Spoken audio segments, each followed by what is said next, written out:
Hey, what's going on, Grow Squad? Welcome back to another episode of the Eugene Hamilton Podcast. Yes, this is the podcast where together we go, we grow, and we glow every single day. So thank you for tuning in. Thank you for taking a little time out of your busy day to just spend some time with me as I drop nuggets, drop life, inspirational stories with you to kind of share with you my journey, what has helped me. And don't miss this. I know a lot of people won't tell you this, but what is still helping me. I'm not an expert. No, on anything that I'm sharing, I'm not an expert, but I've learned some things throughout life that I want to share with you that I hope that you would then share with others. So go ahead and hit that like, hit that subscribe button. Go ahead and share this out, whether you're listening on any podcast, audio platform. We're everywhere. Also, if you're on YouTube, thank you so much for subscribing, for liking, and for sharing. Don't forget, I'm still giving away this book, the High Performance Habits book by Brendan Bouchard. Man, I told you I went to his Growth Day LA event and was blown away by the professionalism, by the networking opportunities, and also just by the fact that he and his team were willing to share information that has simply impacted and changed my life. So once again, I'm giving away 5 copies of the High Performance Habits book. Drop high performance down in the comments. If you're on YouTube, drop me a DM. If you're listening anywhere else, in fact, you could email me at eugenehamiltongroup@gmail.com. eugenehamiltongroup@gmail.com. Let me know that you heard me today on the podcast, that you want your hands on a free copy of High Performance Habits. And I promise you, if you're in those top 5, if you're in those first 5, I should say, we'll make sure you get one. Don't forget also, that as we're moving forward, as we are growing together, as we are continuing to build together, to be on the lookout for some important, I'm talking about, there's some things, I'm releasing an ebook real soon. If you're part of the Grow Squad, if you go ahead and subscribe, you'll be one of the first to know. I'm releasing an ebook. In fact, I got some free giveaways with that book. I won't get into all of that just yet, but just stay on your P's and Q's. Stay tuned in, stay locked in as we continue to move forward. Let's go ahead and have a word of prayer today as we move forward and we discuss today's topic. God, thank you for this day. Thank you that you are always in the habit of blessing us. Yeah, we thank you that you have that habit of opening doors for us, of giving us light and information. You're in the habit of helping us to reach the goals that we have. So I pray for my friends who are listening today, that whatever goals, whatever dreams that they have, that they will rely on you to help them push all the way through. In your name, amen. Today we're talking about bad habits and how they lead to more than 80% of life's challenges. Yeah. Let me say it a better way. We're talking about how bad habits are oftentimes things that hinder us from reaching our ideal goals, which in turn reminds us that sometimes not reaching our goals is self-inflicted. Yeah. Here we are. Here's some common stats about bad habits or habits that hold people back in life. Let me just say this before I get there. Because have you ever had a goal? Let's say your goal, and I know this is a touchy topic, but let's say your goal is or was to lose weight. Yeah, you had the right idea, you had the right heart, you had the right motives, but you kept eating cookies. Yeah. I'm talking about you got your clothes out every night to wake up in the morning and go to the gym. You're drinking a gallon of water. You're doing all these things, but you're still eating a pizza a day.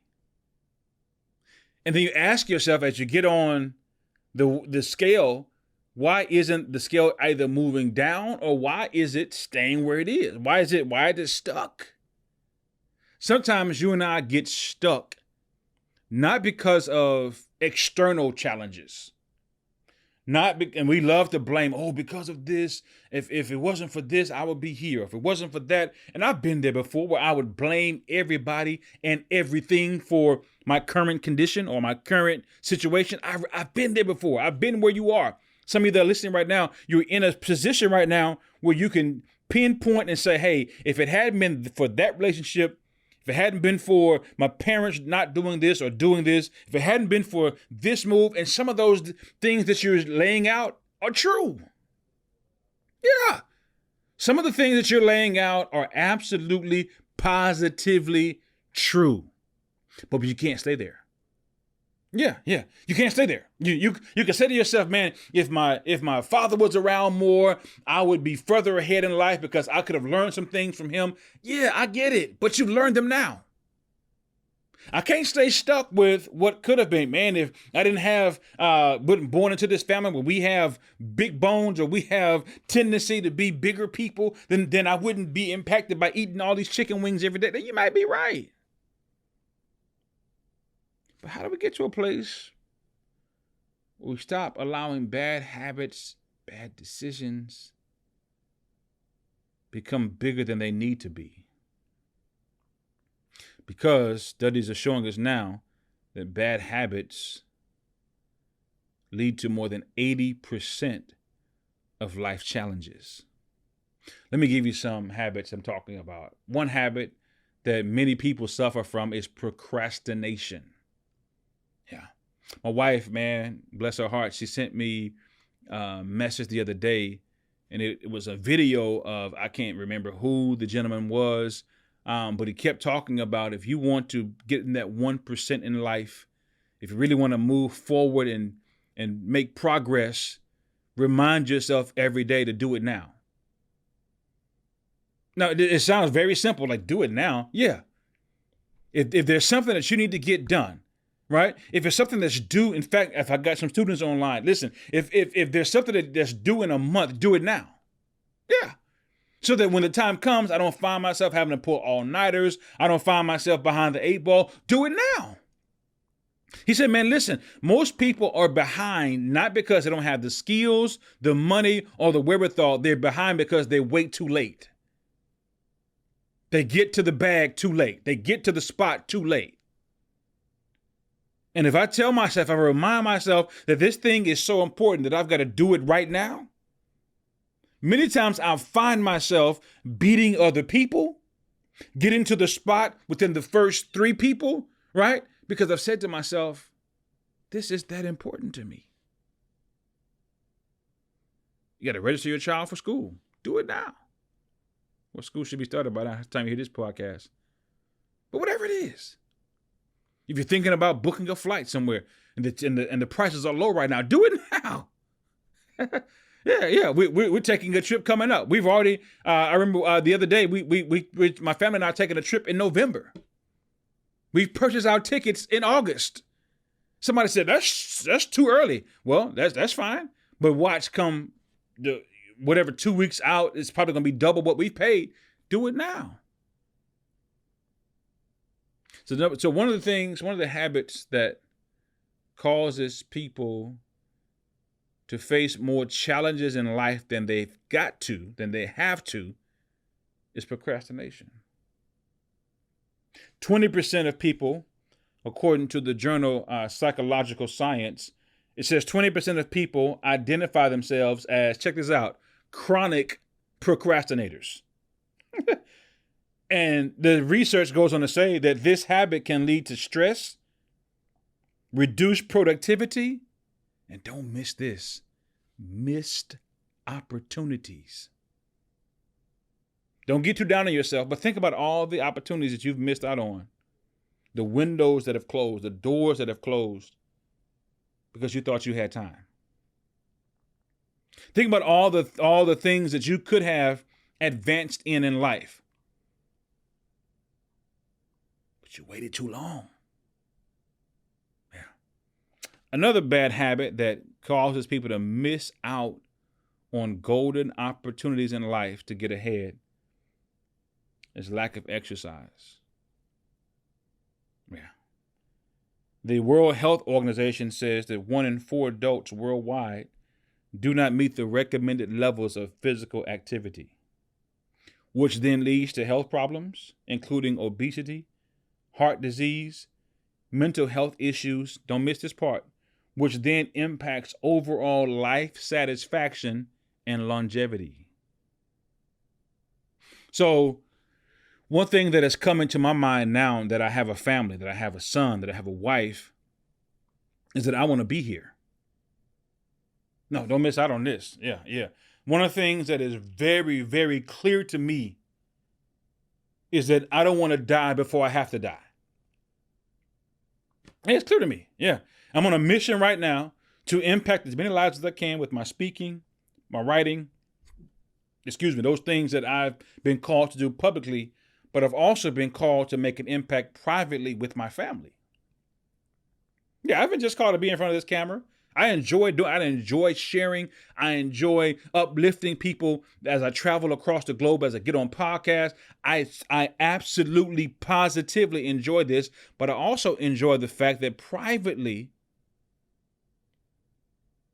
I was also put in a position to lead my family, to love my family, and to impact my family as well. So I can't allow bad habits to rob me of the years that I believe that I have left to ensure that my family is in a good place.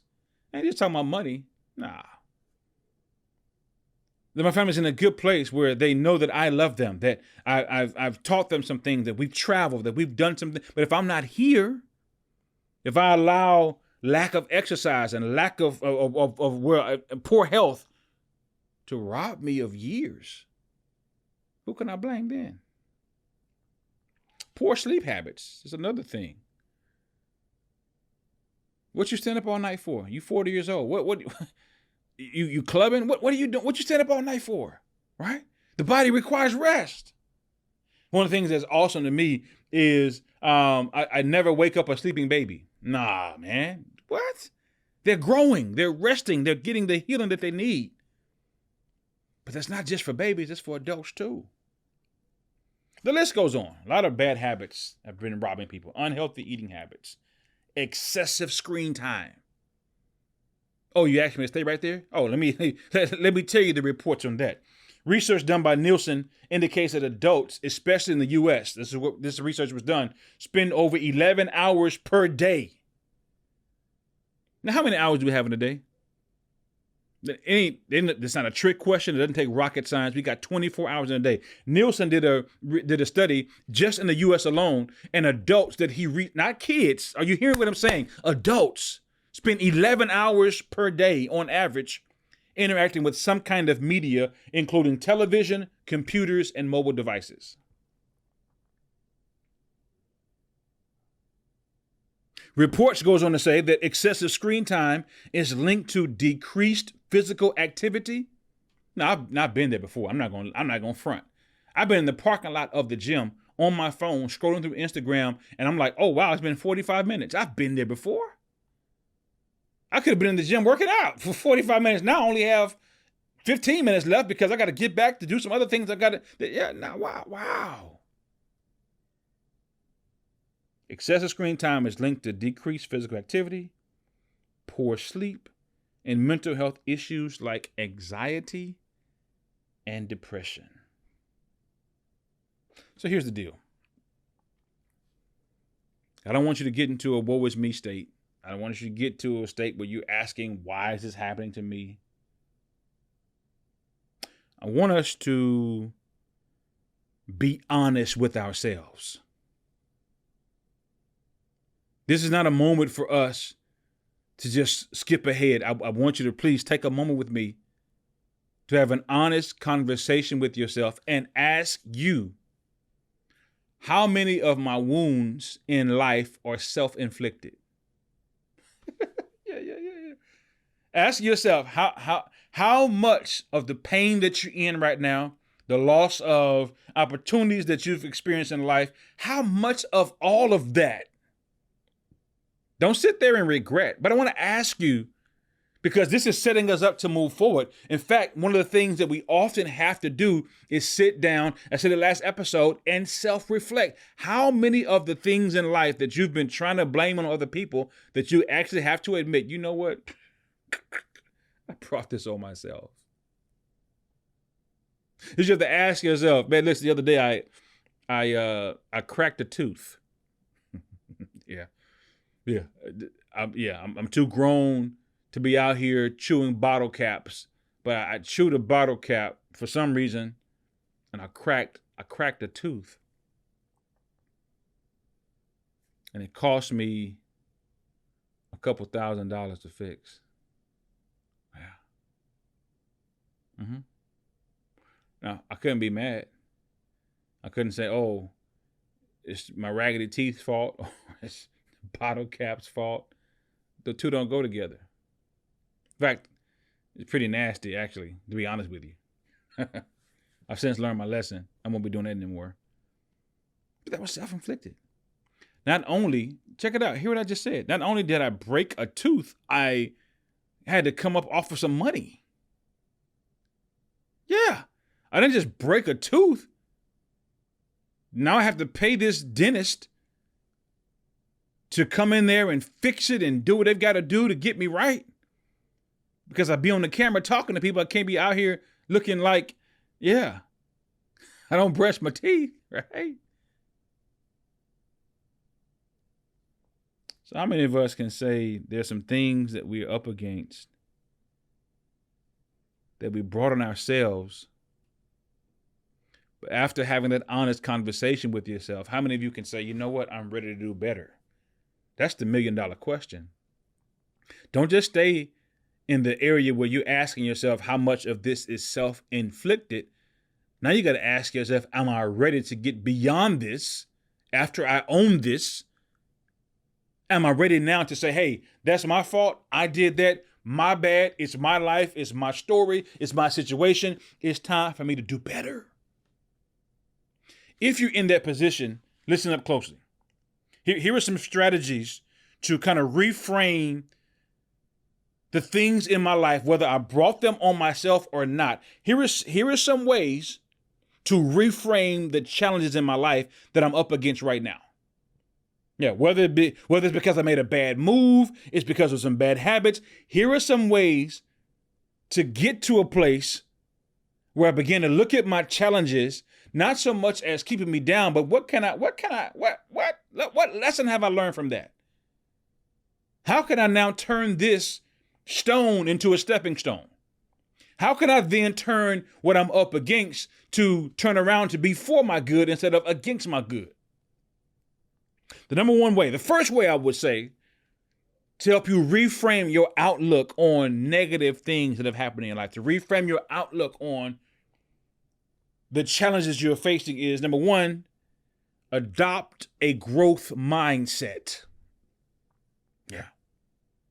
Look at challenges. Look at even if you brought yourself to this challenge, look at the challenge that's now in front of you and say, what in the world can I embrace and what can I learn from this challenge?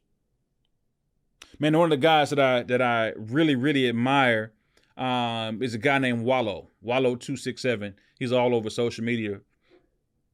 But Wallow went to prison for 20 years. In fact, I heard him do an interview not long ago, and the person was like, you did almost 20 years? He said, no, I did 20 years on the dot. Don't you sit here and say I did 18 and some months or 19. I did 20 years. In other words, he served his entire time. And one of the things that he often does in his interviews or podcast spills and so forth, he says, don't feel sorry for me at all. Please don't. I got to prison by doing things that I knew would lead me there. I went to prison because of the stuff that I was doing, decisions I was making, choices I was making. And the only place I could end up would have been either dead or in prison. I only had two choices based on the stuff that I was doing. He said, but while I was there, hear me out, because I want you to develop this growth mindset. He said, while I was there, I don't know where you are right now, but he said, while I was there, I didn't sit around and rehearse.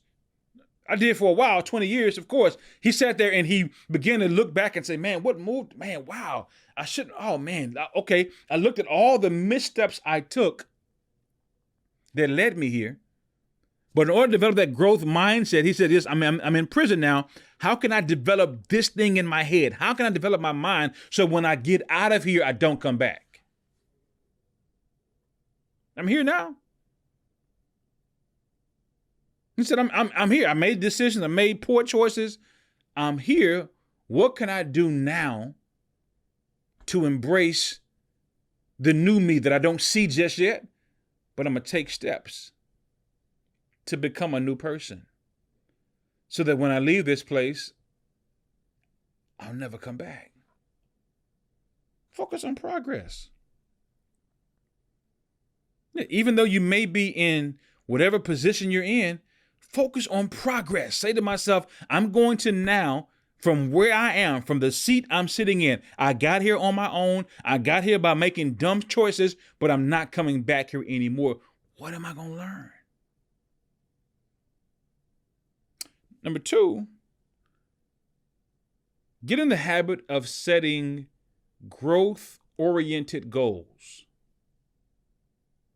And some people set goals that keep them stagnant.